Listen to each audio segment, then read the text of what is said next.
Thanks for joining me back in the studio.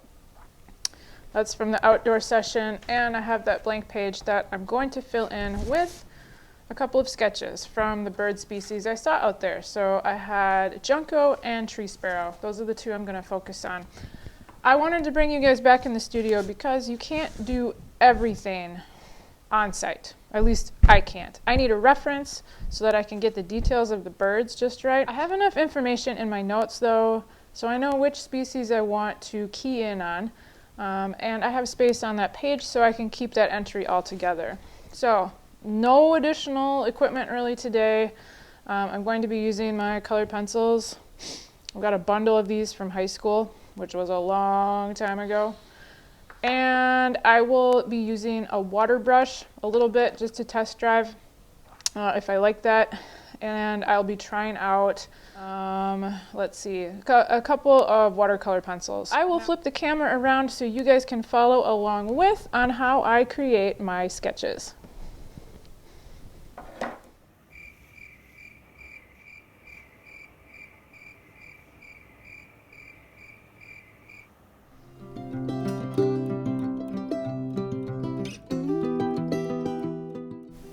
Let's get ready with some sketching. All right, to start with, I've just got my pencil and I like to do a couple of circles, one for the head and one for the main part of the body for the bird.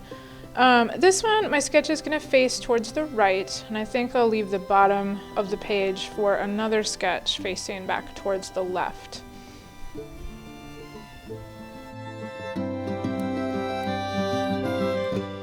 One thing to note, I have sped this up to 2 times actual, and that's just so I can show more of the process at a speed that will still be engaging for you, but also so you get a feel for what my drawing process looks like.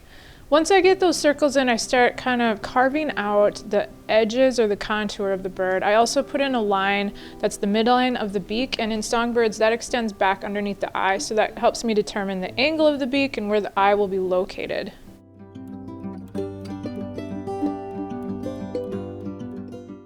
I use an angled line just to represent the legs coming out from the bottom of the bird. And then once I have that line and angle in place, I start sketching in where the toes are going to go. In this case, a junco is a bird that feeds on the ground, so the toes are very spread out for that ground perching behavior. That's the case for both these and tree sparrows.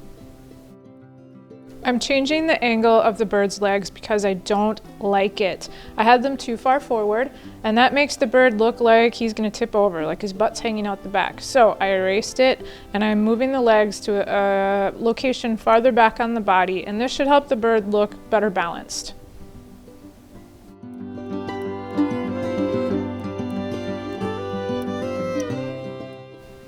I grabbed one of my water-soluble pencils, a watercolor pencil, and I'm adding a little bit of gray and a little bit of brown, and then I'm going to test drive my water brush with this. We'll see if that gives a nice wash.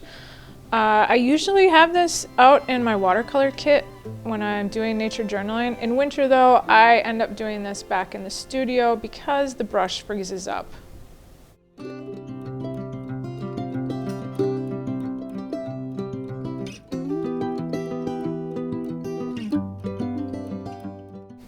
I did not like the combination of watercolor pencil, water brush, and this paper, so I am leaving that sketch behind. I'm gonna let it dry completely. I'm gonna start on sketching in my tree sparrow in the bottom right. My plan is to come back to the junco and fill that in with colored pencil, just regular colored pencil, to get those color layers built up. But if I do that right now, the paper's gonna tear, so I'm moving on. And that is just something that you figure out with practice, what works for you for your process.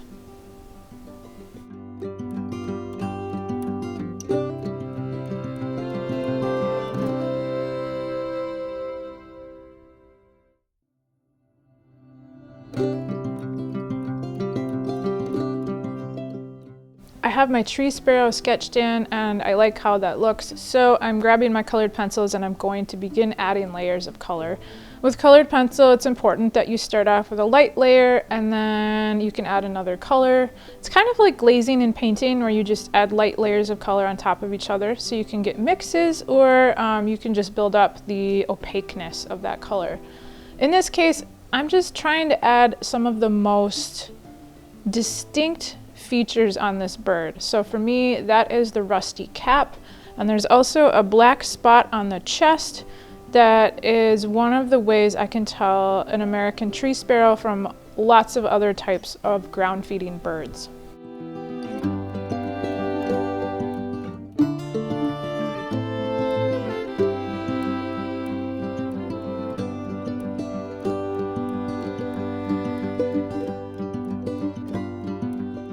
The last thing with this tree sparrow is I've sharpened up my black and I'm bringing in some of the details around the eye, the features of the head, and also the body contours.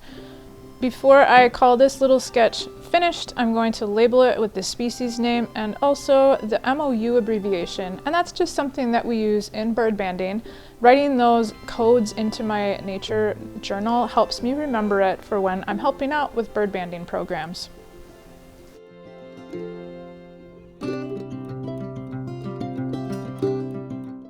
My Junco sketch is dry now, so I'm going to head back over to that using my regular colored pencils, not the watercolor pencils.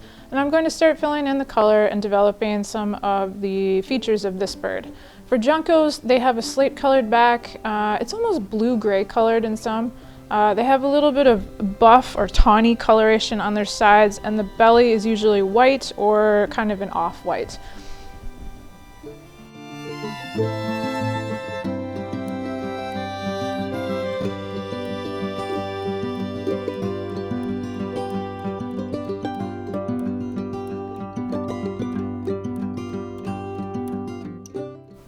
I'm finishing up the Junco again using a nice sharp black pencil, and that is to define the feathers that are in the wings, the primary feathers, some of the shading around the head to give this sketch a little bit of a sense of light, and then I will come back in, add a little bit of color to the legs. Juncos have kind of pink or almost yellowy legs, and then once I get that in place, I'm going to label this one and put down my MOU code, and I will call this sketch finished.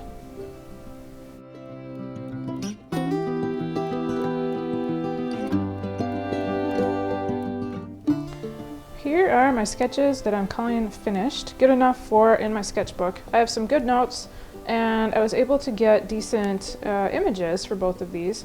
I just went over this with a lot of layers of colored pencil and kind of was patient about building things up. With colored pencil, the white of the paper is going to be the light in that drawing, so it's very similar to watercolor.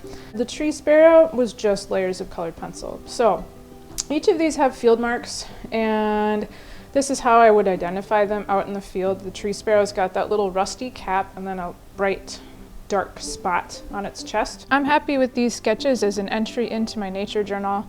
If you found this helpful, please give the video a thumbs up and feel free to subscribe to follow along on other adventures in art. Thanks for watching.